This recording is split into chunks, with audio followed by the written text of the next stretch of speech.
Okay, here we are then at the Business and Philanthropy Forum at COP28, and I'm delighted to be joined by none other than the author, podcaster, and founding partner of Global Optimism, that is Tom Rivett Carnac.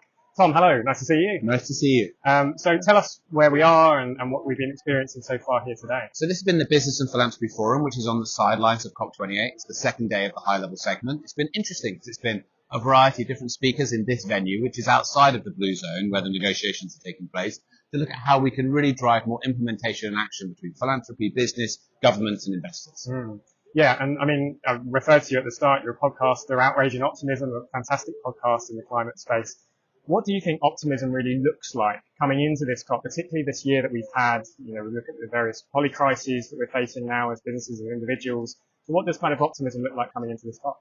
Well, I think the thing you have to realize in climate is that there are two things that are both true, which appear to be diametrically opposed. It feels like they can't both be true, but they are. And that is that the curve of impact is getting worse all the time. We now know that we need to reduce emissions by 43% by the end of the decade. The most recent assessments suggest that emissions are going to rise by 9%. That would be catastrophic for people and planet everywhere.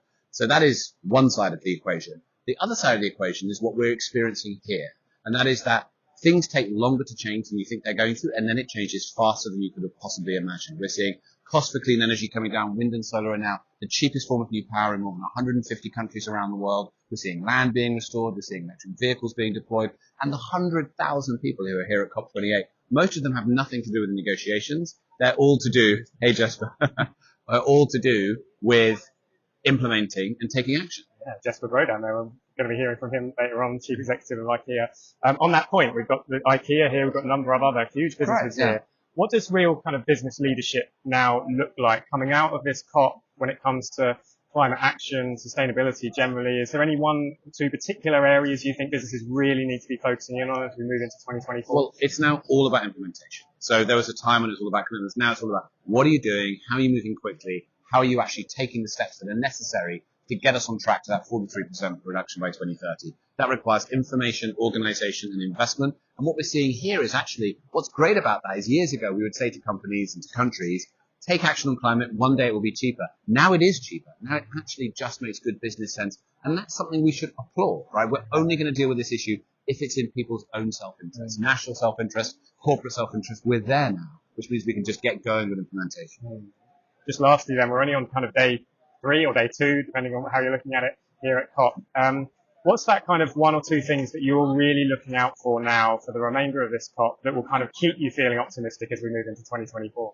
Well, this COP's particularly critical because we're coming out of the global stocktake. We know that's going to be quite difficult reading. It's come out already. There's going to be a global stocktake decision. So the message from here has to be unambiguous. World leaders will not allow us to lose 1.5, and we will do whatever it takes to get back on track.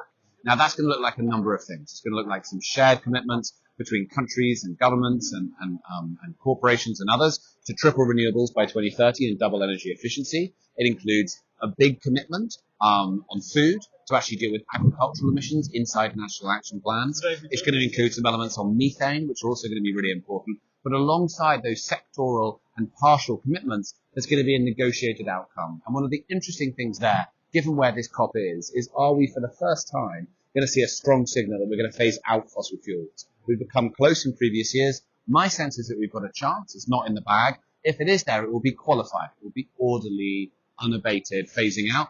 That would still be a win. So we'll be watching that very carefully. Yeah, indeed. And it's exciting. It's scary. I'm remaining optimistic, though, as we move into the day 4 here of COP28. Thank you very much, Thank Tom. you so much. You're a man in high demand, so I'll let you get back to the Business and Philanthropy Forum. Thank you. Cheers.